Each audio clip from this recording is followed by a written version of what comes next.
Welcome back to another edition of Brandon's World. And here on today's show, I have friend of the show, what I have dubbed our college sports expert of Brandon's World, my friend from Blacksville Radio, Kent State University, David Profusik. How's it going, David?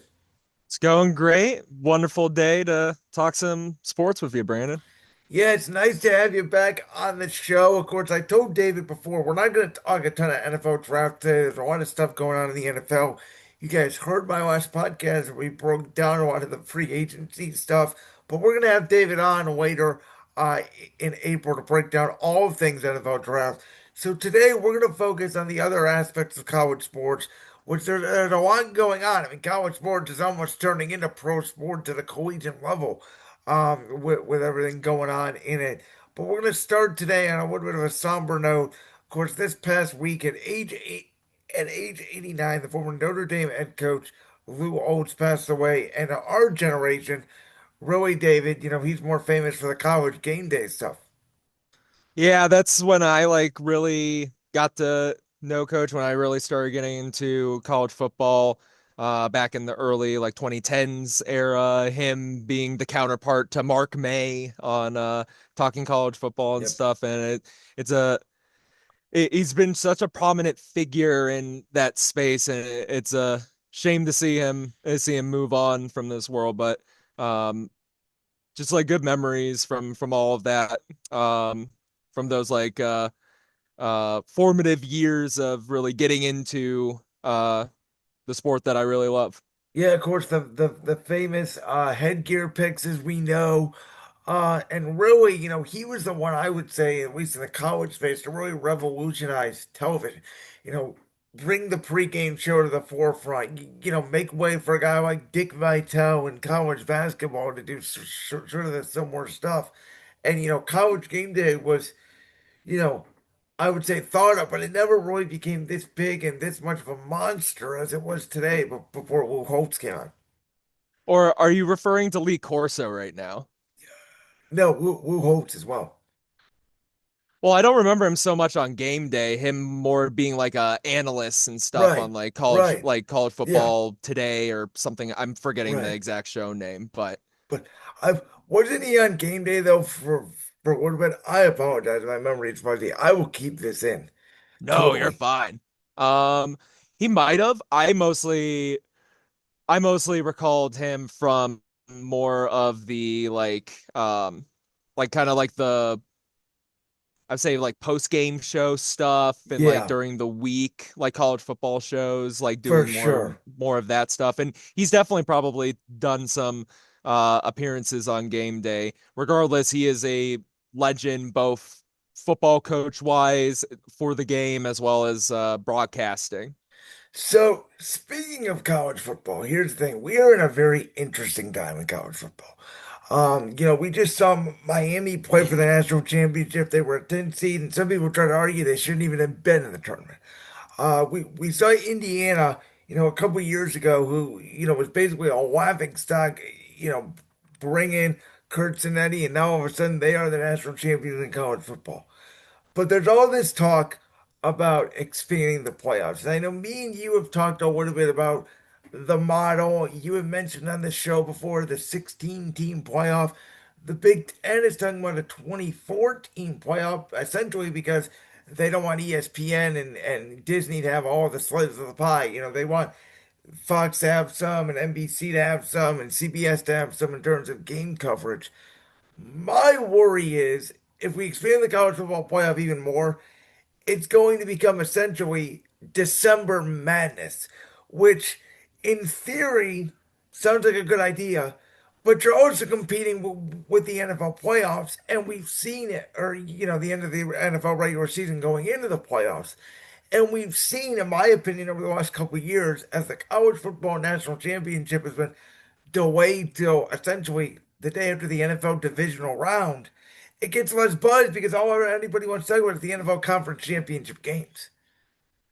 It's it's such an interesting situation because me personally, don't get me wrong, love football, favorite sport on the planet. College football just scratches that itch for me, more than like the NFL does. And I could see it where if we somehow were able to get it where we have the national championship game somewhat more similar to like time frame as like the BCS era where maybe like I'm not necessarily against a December where it's like you have like the playoff games, but it would need to be a situation where it's like every week in December as opposed to like having like a 2 week break before the next game or something like that, which has really made the playoff like really just drag on and like extend much longer than in reality I think it really would need to. And in that way, if it like the championship happens like right around New Year's or like the week after New Year's, that would also make sure the NFL is like has their time for their playoffs for the in time for the wild card round. I think would be like a good way to do it. And if it were to expand to 16, you could feasibly do that. But again, it would be something where we would then need to consider, hey, can we have conference championship games? Because that would extend things an additional week. So it's an interesting situation for sure. So here's the thing. Um, I am arguing that even in a 12 team college football playoff format, at this point, in my opinion, the conference championship games should go away. I think you look at the last 2 years of the CFP, Indiana is the only team that got a bye and won their next game. And because these teams are having 4 weeks off in between games instead of, 1 or 2, I do think there's a huge rush factor there. And I think you've looked at the last 2 years, 2 years ago, um, Oregon played Penn State in the Big Ten championship game. Well, Oregon won that game, and Penn State, because of the way they did the formatting that year, arguably got a better draw on that side of the bracket. This year, Miami was a five-loss team in the ACC. They didn't even play in the ACC championship game. You add Ohio State, Indiana, which adds stakes, though not a ton of big stakes, because we all knew, that the winner would only drop from 1 to 2. And we Mhm. saw Alabama play Georgia, and it was like, yeah, Alabama got clocked. But guess what? They beat Georgia early in the year, so the committee felt like automatically they deserved to be in. So I don't know how much they matter now outside of it's one more weekend to showcase the best teams in the country. I just don't think you need them at this point. And I see that. I don't know, and maybe this is just me being very the old school part of my brain, which honestly isn't even that old school because conference championship games like has only really become a thing in the past like 20, 30 years for most conferences. It Well, I would I argue really in the last decade they've only become a big deal because of the playoff. They used to not be right, talked about as much. right. I don't know. I still view from the standpoint of like you, which again, you do outright win your conference if you have a conference championship or not 9 times out of 10 because you play your opponents and if you beat everyone and you finish with only one loss or no losses in conference play, that seems pretty clear cut. But at this time too, where like the big conferences, you have the very bloated conferences where you there is in no reality you in some cases you don't even play half the teams that are in your conference for a season because of how Yep. many teams there are now. I like the aspect of hey, if the two powerhouses they're just not on the schedule, they don't get to play each other, they can still play each other and have a definitive conference champion, which again you would do the weekend after the last week of college football. The only issue with that is that would then interfere with Army Navy because they have their own week. And that's just like such a Yep. tradition. I don't know if they can like feasibly move that around because usually the typical last week for most teams is the weekend after Thanksgiving. I don't know. It's a lot of logistical things. Well, and that's the other problem is, and not to veer off course a little bit, but college football needs a commissioner. It needs one governing body that oversees all of the other conferences because, there is no regulations to let's say NIL. Right. I hate the fact that Lane Kiffin was essentially allowed to leave and left Old Miss. He could leave for LSU all he wants. We'll see how it works out, whatever. My problem with it was he literally left Ole Miss in the middle of their college football championship run. I said, which is could you? disgusting. I said, could you imagine? And this is just an example. We know Buffalo fired Sean McDermott after that divisional round game. Yeah. But my example was like, let's say Sean McDermott was floating around leaving Buffalo and got a job in Cleveland, just for example. Could you imagine him leaving the Bills in the middle of the season? No, the NFL wouldn't allow that. That's why these coaches aren't allowed to get hired until after, they're eliminated. Shouldn't it be the same way in college football? I personally think so because also too, it's like yes, like in reality, is he allowed to leave for another job if he really wants to? Technically, yes, but in terms of like just the I guess quote unquote ethics of it, it's like you're abandoning your team that you've been committed to and you've had a historic season at a school that traditionally has not been a football powerhouse and you abandon them for basically money on the other side and like essentially threaten the coaching staff to be like, hey, either you're coming with me now or I'm not hiring you after this to join me at LSU and blah blah blah. Like it's just slimy. I hate And it. by the way, it affected other teams as well with their coordinators. I mean, Ohio State, perfect example. Ryan Day hadn't called plays for a couple of years, had to call plays in that playoff game against Miami because Brian Hartline, excuse me, had already taken that other job. I don't know again if that's the reason they lost or not. But I think it had a part to do with it because you do something one way the whole year, and then for one game, all of a sudden, bam, it changes. And it just throws off the whole rhythm of everything. Yeah, and I It mean, I correct me if I'm wrong. I think 7 or 8 teams out of the top 12 had a coordinator leave. I don't. Some of them did coach during the playoff, but some of them did leave. I know there obviously these teams are poaching coordinators from the good teams. and that does sound right. And like the I guess the most notable example of that is Summerall, who was at Tulane, and he was basically being the head coach and recruiting for Florida That's because he right. took that job Yeah. right when he started, and it's just like, how are you doing this right now? And regardless if he effectively did it or not, he isn't able to give 100% to either side, which isn't fair for either side. So it's like something needs to some sort of regulation and along with going a little off script too with like NIL NIL great for the players. I'm all for that, but in terms of it being the Wild West, like exactly what you were saying, there needs to be some form of regulation so it isn't Oh like my you goodness. basically are bribing players to leave Yes. programs. If a I'm sorry, if he signs a contract, he shouldn't be allowed to back out the very next day, like some of these players have done. It should be, if you will, a pro sports model, which is you sign a contract, you're under contract until we either trade you or release you, or you go to another team, or etc. Right. I don't know. It's strange times. The college athletics that I knew growing up is Yeah. not nearly the same. It's dead and gone, which I think is why, you know, Bill Belichick thought he could transition into college football.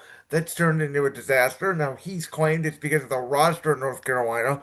We'll see, obviously, going into next year if they improve. But here's the thing. So when the 12 team playoff was announced, I actually advocated against it. I was in favor of four, maybe you could expand to six or eight. And the reason I said that is because this was my worry, and I think it's becoming true. Even rivalry weekend, like I had a big argument with somebody who is not an Ohio State or Michigan fan. My argument was Ohio State and Michigan still matters tremendously Yeah. to Ohio State fans, to Michigan fans, to the Ohio and Michigan regions, even if you don't go to those schools because of that rivalry. But I think it has been diluted a little bit nationally. And the reason I say that is this: it used to mean life or death. And I feel the same way about, when Alabama, Georgia would play, or, Alabama, Auburn, and the Iron Bowl, and some of these bigger schools. I do think that now, like we started a couple of years ago, Ohio State can lose to Michigan. And instead of them being completely out of the playoff, Well, they just dropped from the 4 to 8 seed, and by the way, they go on to win the national championship. Hmm. So that's my argument: is the games mean they still mean a ton to the fan base and the region, and there's still hatred within the rivalry.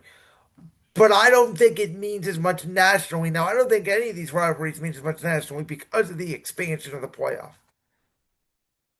And I would agree with that. Because especially with the top tier programs, the ones that are going to traditionally be in the top 15 teams, year in and year out, you have kind of like the fallback of, oh wait, as long as it's we don't get completely blown out and we don't have like an awful Yeah. season to begin with, like you're still alive, you can still win it all. And in some ways, like it it's like almost like college basketball in a way where because like same thing, those rivalries don't nearly hold as much weight either because of Yep. how many games are played and how large the tournament field is. Um, but like for college football, it's different from the standpoint of just like the limited sample size of games should make the games themselves mean a lot more, and be a lot more like hinging on them. And it's a shame to see like those rivalries get diluted because of that. I would definitely agree. The 12 teams is a lot. I think it should have expanded to 8 before it expanded to 12 or Yep. more, to see how that went. It felt like they jumped the shark a little bit from that standpoint. Um, but unfortunately, I don't think they can ever decrease it because they open Pandora's There's box. no way you can do. I mean, They can't. have you ever heard of a sport expand the playoffs and then go, no, actually, we're going to shrink it? Like, Has not happened once. I don't think that's a thing just because of the money involved. Exactly. Here's my thing. I think the national championship should be the Rose Bowl every year. January 1st, Pasadena, neutral sites, a beautiful stadium. That's where, and I think it's obviously the most prestigious bowl. I'd say. I think that's where you do the national championship. That's my opinion. I'd be all down for that. The almost like a college baseball situation where like you're working to go to Omaha, but Yep, instead you're working to go to the yep. Rose Bowl. I'd be down for that. Either you do that or you rotate it, every few years. Maybe one year it's the All-State Sugar Bowl, maybe one year it's the Orange Bowl or some of these bigger names. I do think I've heard this conversation. I know ESPN still gets good ratings from the other regional bowl games and all the sponsored bowl games, but players are not mostly playing in them anymore, especially stars. They want to be healthy. They want to go to the NFL draft. It doesn't necessarily mean anything outside of money to the school. One of the reasons why I think they want to expand the CFP so much is because they want to keep the bowl games, because theoretically the West college football playoff bowl games we have, the other bowl games are meaning. I mean, nobody really cares about the Chick-fil-A Bowl if it's not your school in a college football playoff game. I mean, a part of me argues though, a part of me argues that it's kind of goofy to have a like if you want to have like the final game be a bowl game, sure. But it's like it's goofy to me that like a team can win 2 bowl games in a season like with the current format. A Oh, part of good me point. I never a thought of part that. a part of me wishes it was a situation where like those bowl games can be reserved for those who did not actually make the playoff, and then like they're playoff games but you play them at each other's schools until you make it to like the championship game. I Or you like can that. maybe argue that the semifinals can also be neutral site, but I don't think they should like take the place of the prestige of like your school being able to go to like one of the top tier bowl games. That's one I like thought that that. I've had. The other thing too is I think they need to move the national championship game off of a Monday night. Oh, You know, 100%. put it put it on a Friday night once high school football is gone, or put it on a Saturday night. The NFL has the Super Bowl on Sunday because Sunday is their day. There's been a Right. lot of talk about Saturday. I don't think the NFL ever wants to do Saturday because Super Bowl Sunday is pretty much trademarked and it's tradition. Put the national championship game on a Saturday night. And I don't see why it wouldn't increase their ratings a ton because Yep. it would be literally like anyone can watch it at that point instead of most people like, well, I got work the next day. It's Tuesday, you know, And by the way, you don't have to start it at 8:30, 9 o'clock at night. You could start it at 6:30. or like 5 o'clock or Yeah. who And something like and that. even if the NFL, hell, even if the NFL says, well, we want to put on games on the Saturday showcase or whatever. What if the NFL does a 1 o'clock game weighted into the college football playoff national championship? I can would buy in on that stock. That'd be nice. Because here's the thing, unlike the NBA and college basketball, which we'll get into in a minute, the NFL and college football now is almost like a partnership. I mean, since this sort of massive, big conference expansion and the NIL and all this stuff, you look at the landscape of college football and you look at the upcoming and NFL mock drafts, you are basically watching these college kids on Saturday. You're watching pre-NFL talent just on Saturday,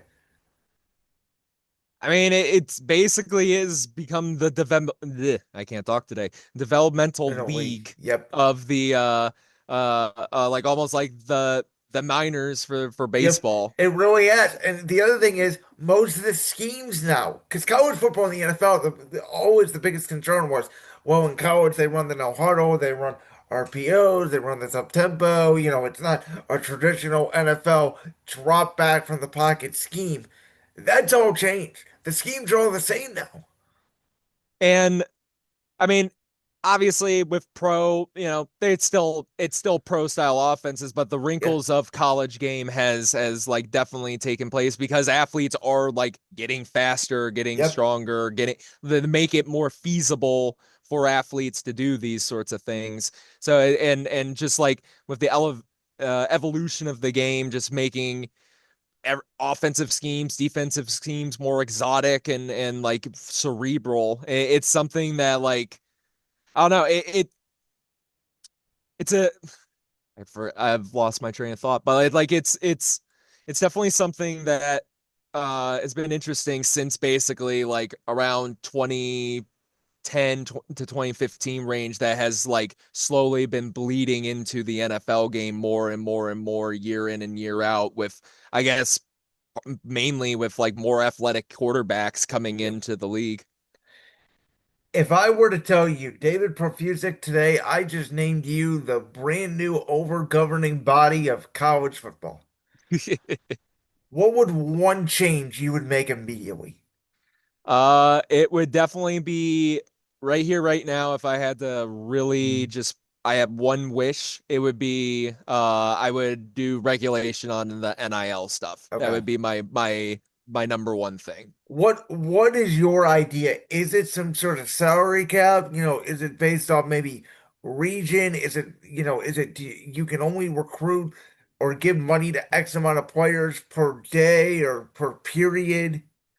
I I feel it's okay for athletes to get their own deals with NIL and stuff like that. Where I say the regulation should come into play is there should be just a set.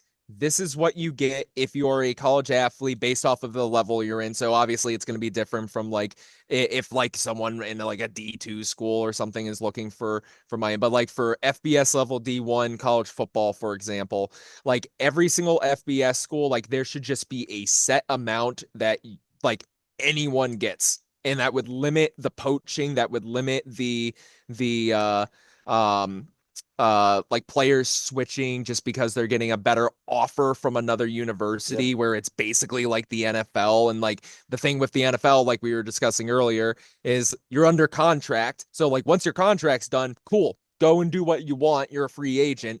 But in college football, it's like you can bounce any year that you want. I feel that would definitely help limit the poaching.